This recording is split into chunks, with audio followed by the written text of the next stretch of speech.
सोचिए, एक छोटे से गांव से कोई निकलकर दुनिया की सबसे बड़ी कंपनियों में से एक बना दे। ये कहानी है धीरूभाई अंबानी की। और आज हम जानेंगे कि धागों से एक महारथी तक का उनका सफर कैसा था। रिलायंस का नाम सुनते ही जाहिर है दिमाग में एक बहुत बहुत बड़ी तस्वीर आती है। ये कोई आम कंपनी नहीं है, बल्कि एक फॉर्च्यून 500 कंपनी है। और जानते हैं, इस पूरे साम्राज्य की नींव सिर्फ एक इंसान ने रखी थी। लेकिन सवाल तो यही है कि इतनी बड़ी, इतनी जबरदस्त कामयाबी की शुरुआत आखिर हुई कहां से? एक ऐसा एम्पायर जिसने इंडिया के बिजनेस वर्ल्ड का नक्शा ही बदल दिया, उसकी जड़ें कहां थीं? इसका जवाब हमें मिलता है गुजरात के एक छोटे से गांव में, जहां एक लड़के के दिल में एम्बिशंस की आग जल रही थी। तो ये कहानी है असल में संघर्ष की, दूर की सोच की, और एक ऐसे जज्बे की जो कभी हार नहीं मानता।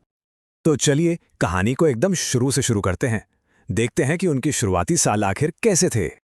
तो देखिए, 1932 में चोरवाड़ में एक स्कूल टीचर के घर उनका जन्म हुआ। मतलब गरीबी तो बचपन से ही देखी, पर उनके सपने कभी छोटे नहीं रहे।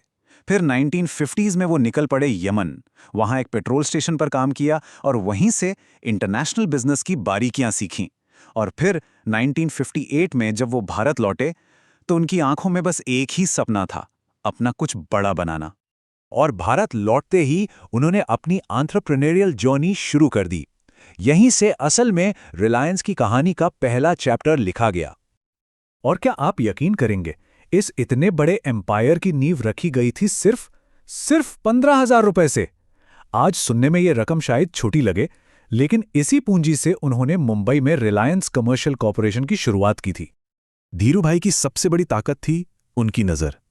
वो वहां मौका देख लेते थे जहां बाकियों को सिर्फ रिस्क दिखता था। उन्होंने मसालों और सूत यानी यान के बिजनेस से शुरुआत की। वो मार्केट की नब्ज पकड़ना जानते थे। उन्हें पता था कि एक आम भारतीय को क्या चाहिए, और बस यही समझ उनकी कामयाबी की पहली सीढ़ी बन गई।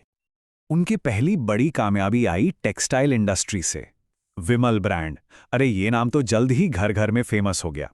और इसने ये साबित कर दिया कि एक इंडियन ब्रांड भी दुनिया में अपनी पहचान बना सकता है। लेकिन धीरूभाई सिर्फ एक सक्सेसफुल बिजनेसमैन बनकर नहीं रहना चाहते थे। नहीं, वो तो एक रेवोल्यूशन लाना चाहते थे। और यहीं से उनकी कहानी में आता है सबसे बड़ा, सबसे इंपॉर्टेंट मोड़। आगे बढ़ने से पहले चलिए फटाफट समझ लेते हैं कि ये आईपीओ आखिर होता क्या है। देखिए, ये वो प्रोसेस है जिससे कोई भी प्राइवेट कंपनी पहली बार आम लोगों को अपने शेयर्स बेचकर स्टॉक मार्केट में एंटर करती है। सिंपल। साल था 1977। धीरूभाई ने एक ऐसा कदम उठाया जिसने इंडियन मार्केट को हमेशा हमेशा के लिए बदल दिया। उन्होंने रिलायंस का आईपीओ लॉन्च किया। लेकिन ये सिर्फ बड़े इन्वेस्टर्स के लिए नहीं था।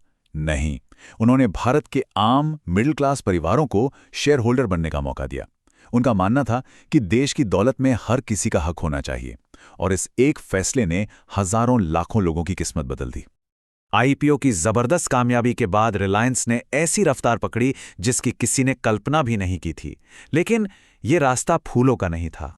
उन्हें उस दौर के बड़े बड़े बिजनेस हाउसेस से जबरदस्त कंपटीशन मिला, और सरकारी रुकावटें तो थी ही, पर धीरूभाई का इरादा कभी कमजोर नहीं पड़ा।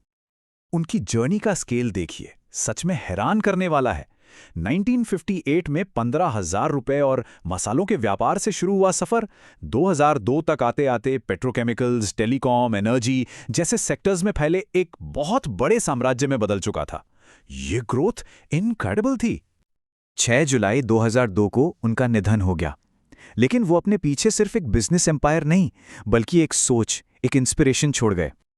उनकी लेगेसी आज भी हमारे बीच है। एक फॉर्च्यून 500 कंपनी के फाउंडर के तौर पर उन्होंने इंडिया के कॉर्पोरेट लैंडस्केप को एक नया आकार दिया।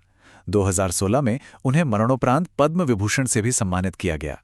पर शायद उनकी सबसे बड़ी देन है वो प्रेरणा, वो विश्वास जो उन्होंने लाखों भारतीयों को दिया कि अगर सपने बड़े हों और इरादे पक्के, तो कोई भी मुश्किल बड़ी नहीं होती।